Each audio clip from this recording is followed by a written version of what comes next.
십자가의 삶을 살아가면서 가장 조심해야 될 것이 한 가지 있는데요. 그것은 다른 사람에게 위로를 받고자 하는 것이죠. 십자가의 길은 자신에 대한 죽음의 길 아닙니까? 모든 사람들은 자기 자신을 이렇게 사랑하기 때문에 자기를 사랑하기 때문에 그리스도께서 그 사람을 죽음의 길로 인도하시는 과정에서 이 사람은 자기 사랑을 내려놓는 법을 배우게 되거든요. 본래 사람은 자기를 사랑하게끔 태어났죠. 그래서 그를 이기적이라고 얘기를 하지 않습니까? 참 자기 중심적으로 판단을 하고 행동을 하게 되는 것이죠. 그런데 십자가의 죽음은 자신에 대한 죽음을 의미하기 때문에 외로워지는 것이죠. 내가 사랑하는 모든 것들이 다 하나 되는 것이 떠나가게 되는 거죠. 그 떠나가게 되는 것을 우리가 떠나보내지는 않죠. 자기를 사랑하기 때문에. 근데 떠나보내게 되는 환경을 만나게 되는 것이죠. 그게 그분께서 우리를 사랑하기 때문에 인도해 가시는 과정입니다. 근데 그 길에서 가장 우리가 피해야 될 것이 있는데 그게 위로받고자 하는 것이죠. 네, 이 곡도 어떻게 보면 기도를 하다 안 돼가지고 지쳐가지고 더 이상 기도할 힘도 없어졌을 때 성령께서 자기 자신을 위해서 기도한다는 그 말씀을 보고서 자기 위로를 삼는 경우가 많습니다. 이 찬송을 부르면서 자기 위로를 삼으려고 한다는 거죠. 자기 위로를 삼으려고 하는 것은 뭐죠? 십자가의 자기 죽음을 받아들이지 않으려고 하는 것과 똑같은 것입니다. 그것은 자기 사랑에서 나오는 것이라는 거죠. 우리는 얼마나 위로받고 싶습니까? 힘든 일이 있을 때. 그리고 누군가 나를 알아주기를 원하지 않습니까? 그리고 그것이 내게 힘이 되어주기를 굉장히 바라는 것이죠. 그러니까 사람의 위로를 구하는 것은 결국 누구를 저버리는 것이죠? 그분을 저버리는 것입니다. 그리고 주님을 향해 가는 길에서 아무런 무슨 일들이 막히고 안 되고 힘들고 고통스러울 때도 주님이 나를 사랑하신다는 것, 그거 하나라도 붙들려고 한다는 것이죠. 그러나 그것은 지푸라기라도 잡고자 하는 내 육신의 생각에서 나온 것이지 믿음에서 나온 것이 아니라는 거죠. 믿음은 어디서 나와야 되죠? 자기 존재의 죽음을 받아들이는 데서 나와야 된다는 거죠. 그렇게 되면 사람들이 섭섭하지도 않고 또 사람들에게 위로를 받으려고 하지도 않고 또 다른 사람을 기대하려고도 하지 않게 됩니다. 그렇게 되면 자기에게 오직 누구만이 남게 되죠? 그분만이 남게 되는 것이죠. 그러니까 자기 자신을 잃어버리게 되면 내 안에 누구만 남게 되냐면 오직 예수 그리스도만 남게 되는 거죠.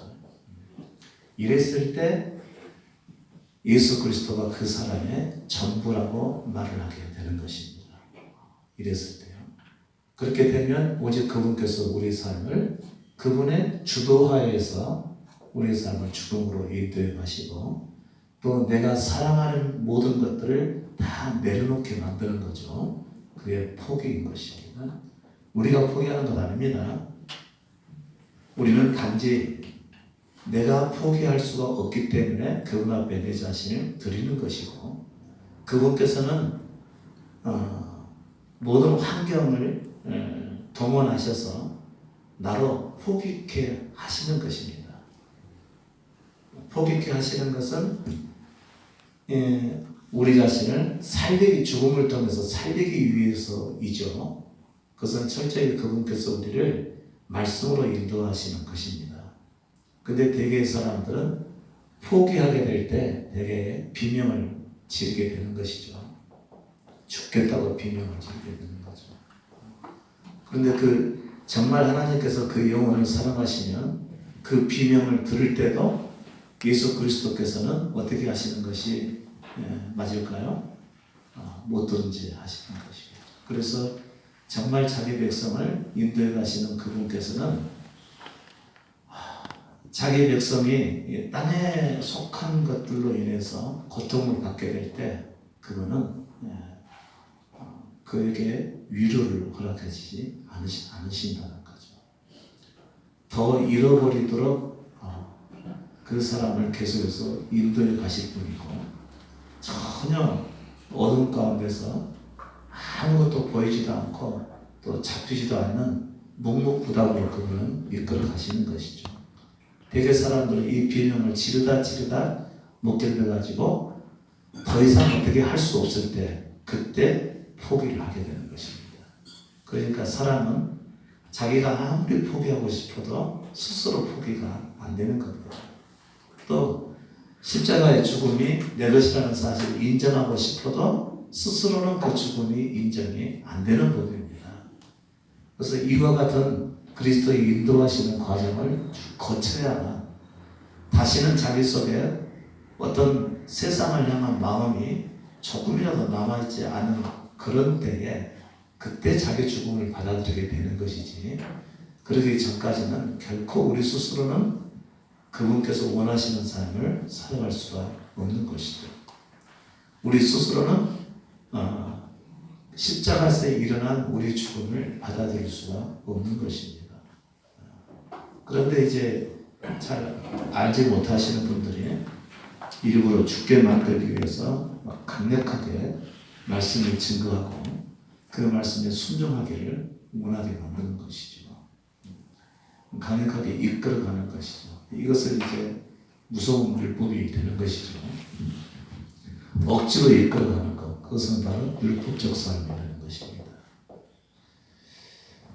우리가 살아가면서 우리 자신을 포기케 하고 그 다음에 내가 내 사랑하는 것을 버려두게 만들고 그렇게 함으로써 더 이상 내 속에서 소망이 남아있지 않게 됐을 때 십자가에서 일어난 사건이 비로소 내 것이 되어져 간다는 사실을 아셔야 되는 거죠. 그러나 믿음은 철저하게 그분의 인도하심 속에 있고 또 그분께서 주셔야지만이 받을 수 있는 것이 믿음이라는 얘기입니다. 많은 사람들의 믿음은 하나님께서 주시는 것이라고 알고는 있는데 대개는 살아갈 때는 자신들이 그 믿음을 향해서 살아가고 있다는 사실이죠. 그러나 믿음이 어떻게 해서 오는 것인지를 들어본 적도 없고 또 알지도 못하기 때문에 스스로 믿음을 갖기 위해서 힘쓰는 것입니다. 그리고 우리가 그렇도록 열심히 성경을 보는 이유가 뭐죠? 스스로 믿음을 갖기 위해서인 것이죠. 우리가 그토록 내가 이래서는 안 되는데 하면서 마음을 다잡고 그래도 기도하고 성경 보고 이것이 내게서는 길이야 라고 생각을 해서 자신이 접근하려고 하는데 그것은 전혀 다른 길로 가는 것이고 또 육신의 열매만을 맺게 되는 것입니다. 그래서 항상 불합리한 일들이 따라오게끔 되어 있고 그리고 내가 원하지 않던 믿음의 열매들이 맺혀져서 그것 때문에 내가 또 스스로 또 고통을 받게 되고 다른 사람과 미움의 관계 속에 놓여지게 되는 것이죠. 내가 선택한 길을 가시면 안 된다는 얘기입니다. 자기를 사랑하는 사람이 자신이 선택한 길을 가게 되면은 자기를 위하는 것일까요? 하나님을 위하게 되는 것일까요? 100% 자기를 위하게 되어 있습니다. 그런데 하나님께서는 우리 자신이 세상에 속해 있어서 세상에 속해 있는 우리 자신을 구원하기 위해서는 그 사람이 자기 사랑을 버려야만 하는 거죠. 자기 사랑을 버리는 길로 그분께서는 인도해 가시는 겁니다. 그래서 계속해서 포기하고 버려두는 길로 인도에 가시게 되는 거죠. 근데 그것을 한꺼번에 포기하거나 한꺼번에 버리는 것은 거의 불가능합니다. 그래서 예수 그리스도께서는 우리에게 아주 우리의 모든 형편과 사정을 아시기 때문에 우리에게 가장 필요한 조치들을 한 가지씩 때에 맞춰 취하심으로 우리로 포기케 해 가시는 것이죠. 그래서 세상을 사랑하고 자기를 사랑하는 사람들은 그런 일들을 한번 당할 때마다 자기를 잃어가고 포기하고 내려놓게 될 때 비명을 막 지르게 되는 것이죠. 주님 정말로 안 됩니다. 정말 주님 이것만큼은 절대로 안 됩니다. 그럴 때 그분께서 묵묵부답 하실 때 그때 더 이상 길이 없다고 생각되면 그때 포기하게 되는 거거든요. 그렇게 해서 점점 그 사람은 낮아지게 되는 것이죠. 자기를 주장하지 않고 낮아지게 돼서 이 모든 것은 오직 그분께 있구나 라고 하는 것을 서서히 알아져가게 되는 거죠. 그런 과정의 계속됨을 통해서 십자가에 있는 죽음이라도 내 것으로 받아들이게 되는 믿음이 생겨나게 되는 것입니다. 근데 그 믿음은 이와 같은 그리스도께서 포기케 하는 과정을 절대로 간과할 수가 없는 거죠. 이 과정을 거치지 않고서 믿음에 들어가는 경우는 거의 없습니다. 그것은 믿음이 아니죠. 혹시 얻었다고 한다면. 여러분, 우리 힘으로도 믿음을 가질 수가 없고 또 이와 같이 자기 존재가 죽어가고 포기해가고 내려놓고 내려놓는 이 모든 과정들 이런 것을 거치지 않고서는 십자가에 대한 믿음이 생겨나지 않는 것입니다. 여러분께서는 스스로 앞장서서 살아가려고 하는 것을 내려놓으셔야 되겠죠. 그게 말씀입니다. 한 사람이 제게 다급해가지고 전화를 주셨네요. 이틀 전에 전화가 왔을까요? 인천에 있는 한 이제 여자분이셨어요. 여자 성도님이셨는데 우리 블로그 글을 본 지가 한 몇 주 전 됐다고 그러네요. 한 달인가 몇 주가 됐다고 그러는데 쭉 보다 보니까 최근에 올렸던 9월 달에 올렸던 그 유리천장이라는 글을 제가 한번 올린 적이 있었습니다. 그 글을 딱 보고 나니까 자신이 유리천장에 갇혀있는 듯한 그런 느낌을 가졌다는 것이죠. 지금 어떤 상황이냐면 어떻게 하면은 자신도 김윤찬 목사가 경험했던 그 은혜를 자기도 한번 받아보고 싶다라고 하는 강렬한 욕구에 사로잡힌 것이죠. 참된 구원을 경험하기 위해서 인천에 있는 유명한 교회들은 거의 다 다녀봤답니다. 그리고 가장 마지막에 전작한 교회가 마가다락방이라고 하는 곳이라고 했는데 거기를 지금 나가고 있는 것 같은데 지금 아무리 본인이 이 교회 저 교회 다니면서 그 구원에 대한 부분들 자기는 아닌 것 같은데 자꾸 교회에서는 구원 받았다라고 하는 것이죠. 자기도 모르는 구원을 주변에서 목회자들이 자꾸 구원을 받았다라고 이렇게 교육하는 바람에 자기는 아닌 것 같은데 그러면서 이제 옮겨다니고 하다가 이제 마지막 과정이 있고 이제 나가다가 거기서 머물러 있는데 그렇게 하다가 어떻게 이제 제 글을 보게 된 것 같아요. 그러고 나서 연락을 줬는데 자기 생각에 아무래도 내가 구원을 받지 않은 것 같다. 그런데 그 구원을 받기 위해서 지금 금식하면서 기도하고 있답니다. 그러면 누가 금식하라고 하던가요? 했는데 열심히 기도하라고 해서 너무 간절하니까 이렇게라도 해서 구원을 받고자 내가 결정을 내리고 지금 금식 기도하는 중에 있다고 그런 얘기를 하고 모르겠어요. 금식 기도를 해서 그래서 그런지 제게 연락을 하게 됐는데 그건 제가 잘 모르겠고요. 근데 아무튼 방법은 그것이 아니었죠. 그래서 제가 그럼 현재 나가는 교회에서는 뭐라고 하더냐 그렇게 했더니 그 교회에서 하라는 대로 자신이 따라서 하고 있다고 해서 이제 기도를 하게 된 것이라고 이렇게 얘기를 하더라고요. 본인도 뭐 갈급했겠죠. 그리고 정말 그분을 자기 안에서 경험하고 싶었고, 또 많은 사람들이 기도하면서 그분의 음성을 듣는다고 하니까 자기도 그런 음성을 듣고 싶은 마음이 굉장히 커졌겠죠. 그래서 이제 모든 것을 정피하고 금식하면서 기도하면서 이 구원을 찾다가 제 글을 보고 제게 연락을 줬던 것입니다. 그런데 이제 이분이 하는 얘기가 뭐냐면, 블로그의 글을 보면서 일반적 목사님들의 말과 그 다음에 우리 블로그에 있는 그 말씀을 아직은 그 차이점을 모르고 있다는 것이죠. 일반적 목사님들이 하시는 말씀들은 대개가 다 어느 한 개인을 지금 집어서 하는 얘기가 아닙니다. 거의가 다 율법적 말씀이죠. 율법적 말씀은 내 자신이 하나님 말씀대로 살아야 된다라고 하는 것을 강력하게 주장을 하게 되는 것입니다. 그런데 우리 십자가 복음은 뭐죠? 아니다.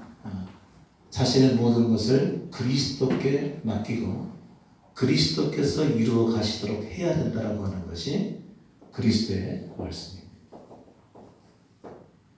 전혀 다름에도 불구하고 이 차이점을 모르고 있더라는 것이죠. 자, 여기서 말하는 이 목사님들이 하시는 이 말씀이 비록 성경에서 인용된 말씀이라 할지라도 그리스도의 말씀과 이분들이 증거하는 말씀은 다르게끔 되어 있습니다. 이 미묘한 차이를 사람들이 거의가 다 간파하지 못한다는 것이죠. 이게 율법과 믿음의 엄청난 그 차이거든요. 그리스도의 말씀은 믿음의 말씀입니다. 믿음의 말씀은 우리가 할 수 있는 것이 아무것도 없으니까 믿으라는 의미거든요. 그런데 일반적으로 목사님들이 하시는 말씀은 본인들이 믿음 안에 있지 않고 율법 안에 있기 때문에 믿음의 말씀도 율법적으로 해석을 해서 사람들에게 가르치게 된다는 것이죠. 그래야 그것은 또 우리가 그 말씀을 지켜야 된다고 하는 의미이기 때문에 율법적 말씀이 되어버린다는 거죠. 그러면 율법적 말씀을 듣고 어떻게 믿음의 사람이 이룰 수가 있겠습니까? 믿음의 말씀을 들어야 믿음에 이룰 수가 있게 되는 것이죠. 그래서 제가 이 둘 차이를 제가 말씀을 드렸습니다. 자매님이 제게 전화해가지고 그렇게 묻는 거 보니까 그 마지막 그 마가의 다락방 그쪽에 나가신다고 그러시는데 거기에서도 복음을 들으신 적이 없으신 것 같습니다. 그랬더니 이분이 굉장히 기분이 나빴는가 봐요. 자존심이 상한 것이죠. 거기에 그 목사님이 한국에서 유명하신 분 아닙니까? 한국에서 그 이름 세자만 되면 다 아시는 목사님인데 그 목사님 교회에서 자신의 신앙생활을 했는데 내가 복음을 못 들었다니 도대체 그건 너무 충격적인 말씀 아닙니까? 속으로 굉장히 거부감 있게 막 듣는 것 같더라고요. 그 말 이후로 제가 하는 말을 이 사람이 거의 안 듣는 것 같더라고요. 듣기는 듣고 응하기는 응하는데 이렇게 계속해서 깊이 있게 안 받아들인 것 같아서 제가 그런 말씀을 했습니다. 제 말에 거부감이 가시죠? 지금까지 교회를 다니는 것이 어딘데 아직까지 복음을 듣지 못했다고 제가 얘기를 하니까 거기서 거부감이 돼서 제 이후의 말씀이 잘 안 들리죠? 제가 그렇게 했더니 사실은 그랬답니다.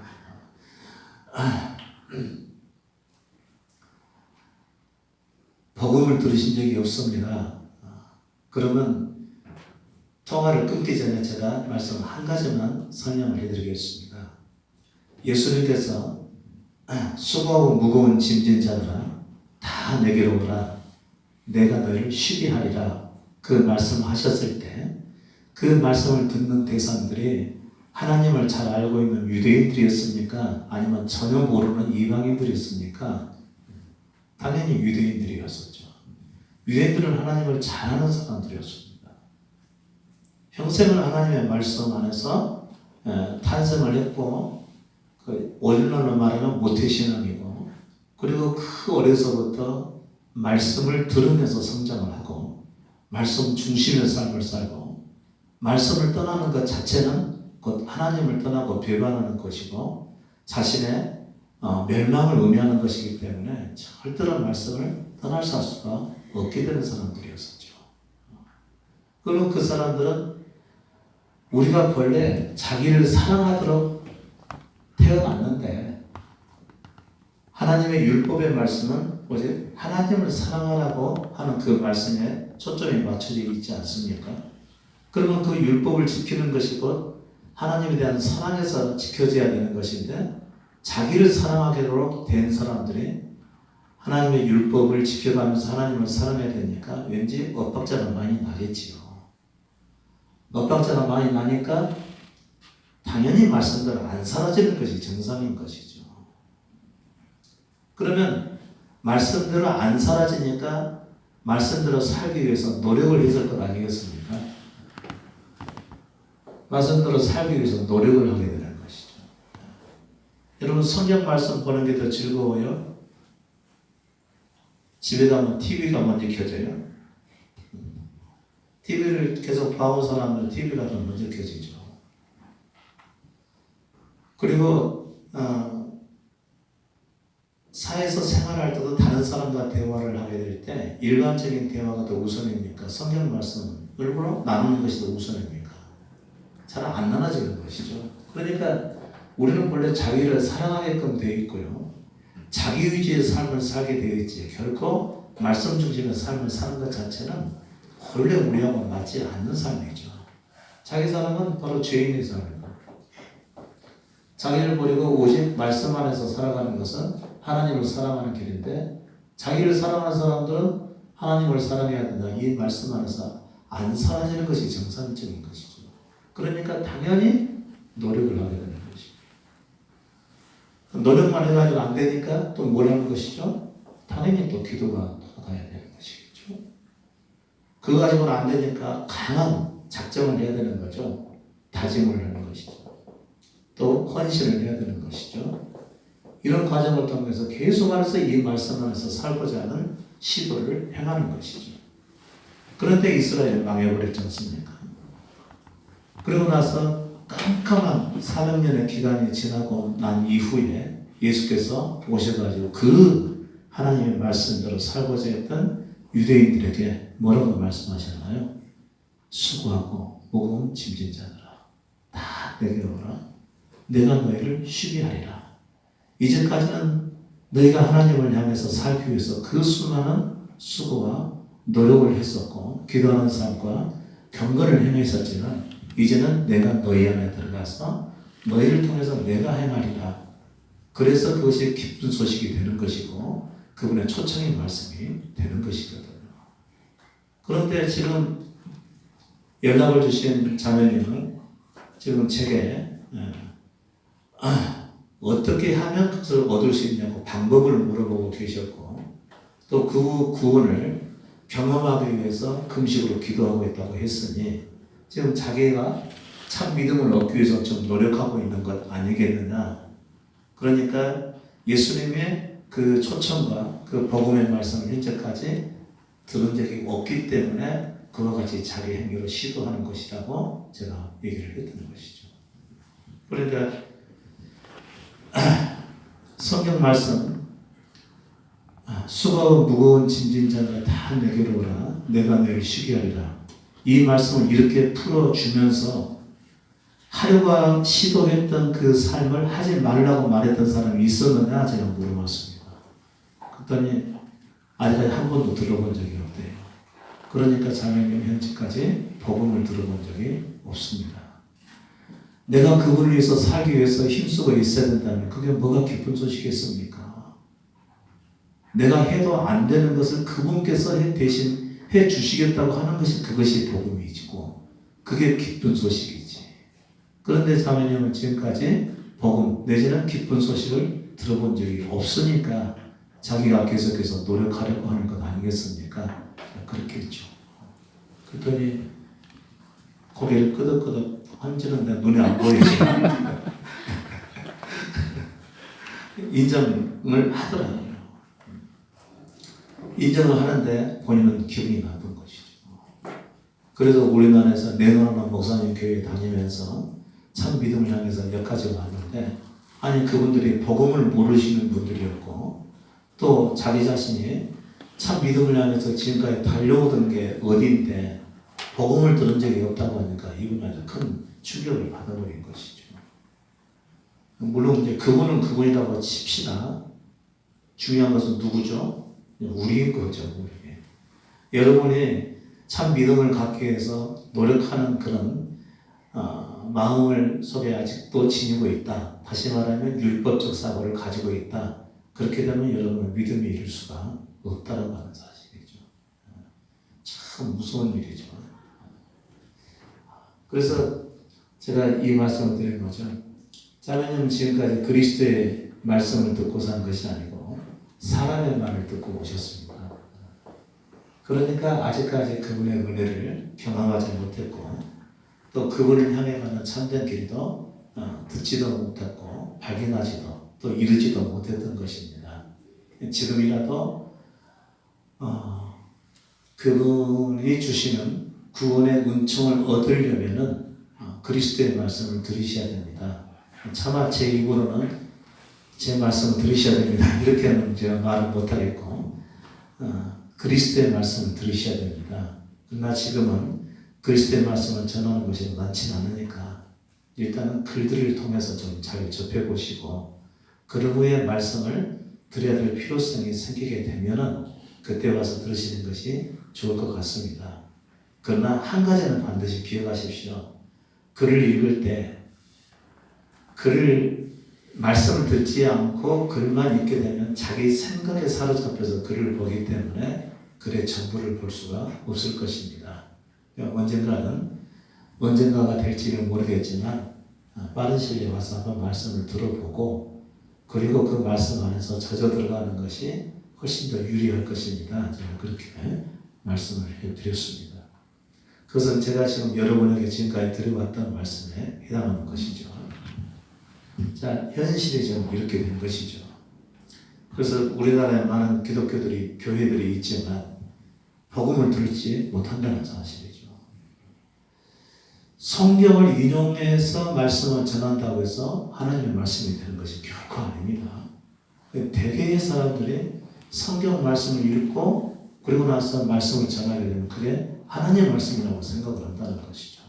결코 아니죠. 뭐 때문에 아닌 것이 되죠. 말씀을 전하는 사람이 실제로 자기 존재에 대한 죽음과 그리고 부활의 실제를 경험하고, 반드시 경험하고입니다. 이것만 갖고도 안 됩니다.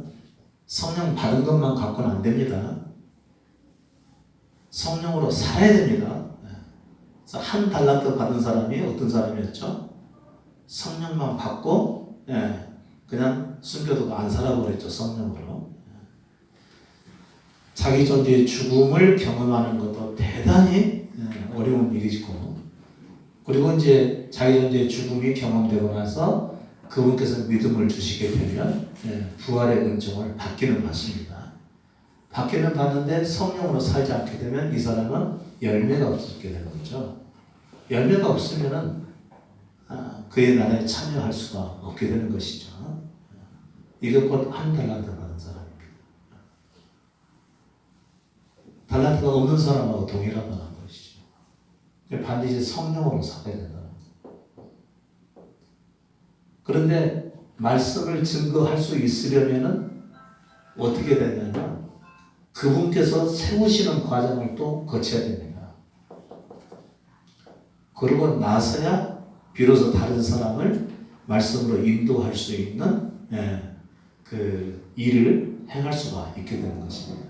교회는 이렇게 세우지 않아야 됩니다. 교회는 그분이 세워야 된다는 거죠. 근데 대개 사람들은 본인이 은혜 받고 신학교 가서 목사가 되면 하나님이 나를 목사로 세웠다고 되게 생각을 하는 것이죠. 그건 그분이 세우신 것이 아닙니다. 자, 일반 교회에서도 다 그런 얘기를 합니다.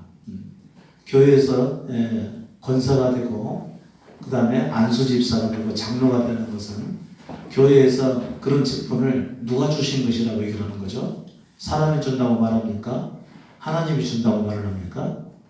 하나님이 준다. 하나님이 준다는 근거가 어디 있습니까?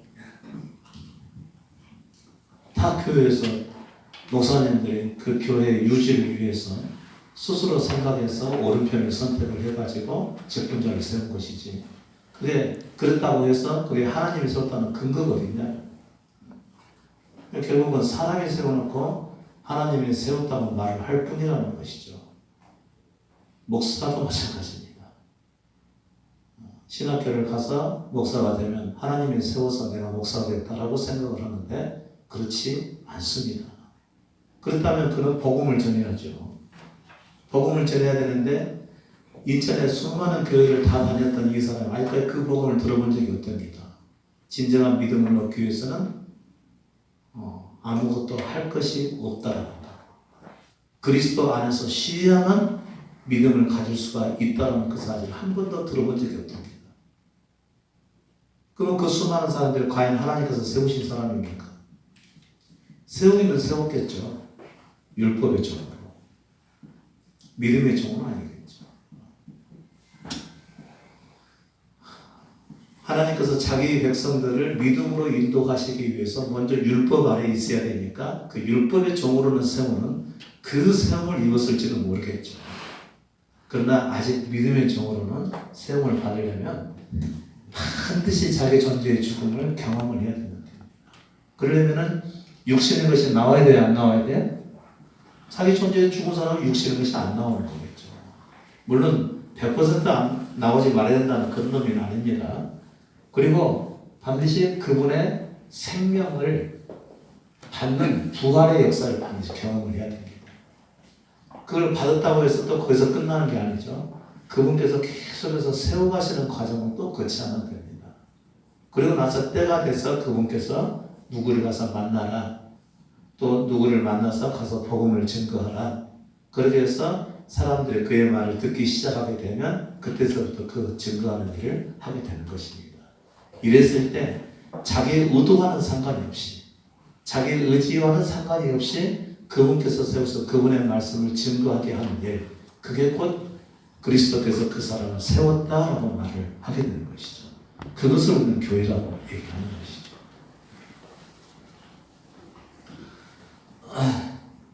그런데 이 그 인천에 있는 자매는 이와 같은 과정을 거치지 않는 학교에서 학습을 받아가지고 목회자가 되신 분들이 성경 말씀을 근거해서 말씀을 증거하게 되면 모두가 다 하나님의 말씀으로 생각을 했다는 것이고 또 우리 블로그의 말씀 안에 들어와가지고 말씀을 읽었음에도 불구하고 차이점을 보지 못했다고 하는 것입니다.